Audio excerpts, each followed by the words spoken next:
ইতিমধ্যে তোমরা জেনে গেছো যে আমরা যদি কোনো বন্ধুদের খেলা দেখি তাহলে আমরা 50-50 করে 150 টোকেন দিতে পারি। সেই 50-50 টোকেন কোথায় থেকে আসে সেটা কি কেউ জানো?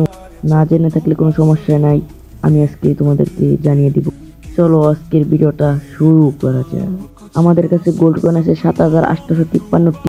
এখন আমরা আমাদের ফ্রেন্ড লিস্টে একজনের খেলা দেখ, আমরা ওর ম্যাচে চলে।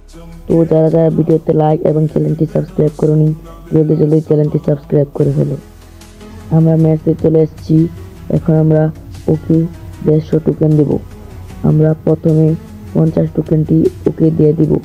এই যে আমরা 50 টোকেন ওকে দিয়ে দিচ্ছি। এই দেখো মাইনাস চলে আসলো, যে আবার দিতে হবে। আবার 50 টোকেন চলে আসলো। আমি দেখো ওইখানে কিন্তু মাইনাস দেখাচ্ছি, তার মানে আমার আইডি থেকে 50 করে গোল্ড কয়েন যাচ্ছে। এই আমরা 150 মোট 150 টোকেন দিয়ে ফেলেছি। এখন আমরা আমাদের আইডিতে চলে যাব। তো আমরা আমাদের আইডিতে চলে আসলাম। এবার দেখব আমাদের আইডিতে কত গোল্ড কয়েন আছে।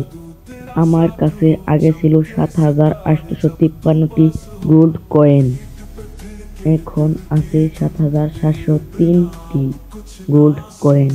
তোমরা দেখতেই পাচ্ছ আমার কাছ থেকে 150 টোকেন নিয়েছি। তোমাদের গোল্ড কয়েন যদি বাঁচিয়ে রাখতে চাও তাহলে কাউকে এভাবে গোল্ড কয়েন দিবে না। প্রতিদিন যদি একজনকে 150 টোকেন, যদি প্রতিদিন তুমি 10 থেকে 15 জনকে দাও তাহলে তোমার অনেক গোল্ড কয়েন চলে যাবে। আজকের ভিডিওটা এই পর্যন্তই। সবাই ভালো থাকবেন, সুস্থ থাকবেন। Bye bye, tata.